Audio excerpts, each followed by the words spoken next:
Hey there, I'm Michael Coos with the rest of the Kate. We are two Mets on the mic. Well, the rain has arrived. We expected some rain today. What's your take on the timing? Do you think we'll see any breaks at the tail end of this afternoon before the sun goes down? Well, I do, yeah, and it's primarily because of the length of the daylight hours at this time of year. I mean, I suspect that showers are going to sort of become disorganized through the tail end of the afternoon over the west side. They might linger a bit longer, like through the dinner hour when you're talking about the easternmost suburbs and more so inland in the valley. But I've got the forecast locally drying out through the early evening, from 6 until sunset.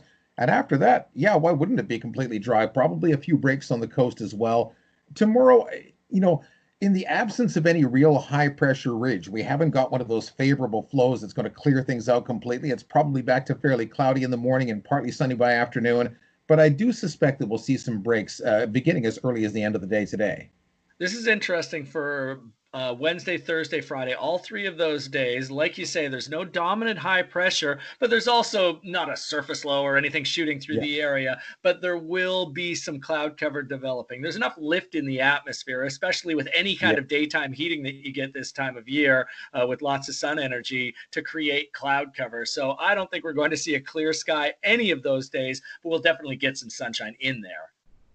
Yeah, and it's funny, it's by default. We see that seasonal cold low offshore, a little bit too far offshore, mind you, and we're into the flow aloft coming at us from the southwest. And that affords almost a little bit of a range shadow. You're looking at what's going on in the upper levels of the atmosphere. So that flow aloft, that jet stream, although it's weak, it's over the Olympic Peninsula, over southern Vancouver Island. We get the breaks around here, but I don't see things being crystal clear later this week. Just fingers crossed for a bit of sun mixed in.